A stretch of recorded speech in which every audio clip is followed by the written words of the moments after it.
Look, we've heard from the MOD in the last sort of hour or so that the overall rate of Russian air and artillery strikes has gone down in the last 24 hours. Should we read anything into that? Well, it's gone down, but it's still significant. The Russians are having problems across the board. The thing that I find interesting is them agreeing to these humanitarian corridors, because that, if you examine what they've done in other operations, does not bode well after those have closed.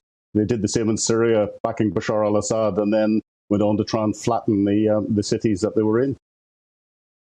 So, yes, so while on the face of it, it seems to be humanitarian and good news, it could well mean that things are going to get worse. And as you say, they could be seeking to flatten those cities?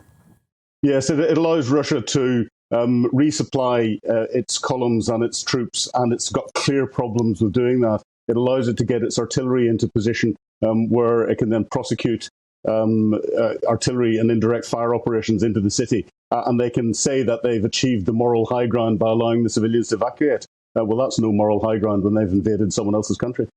Yeah, I mean, strategically, what is the advantage to Putin of flattening these major cities? Is there any advantage at all?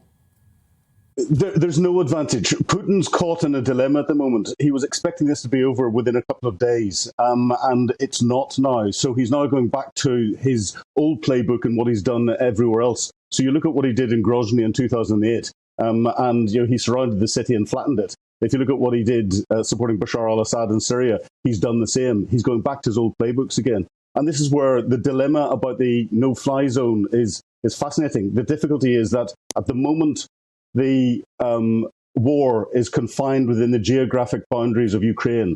As soon as we put a no-fly zone in, someone has to police it. The only organisation that's got the ability to police it is NATO. As soon as you put NATO aircraft flying in the same airspace to police Russian aircraft out of it, then the geographic boundary expands to the whole of NATO. That's World War III.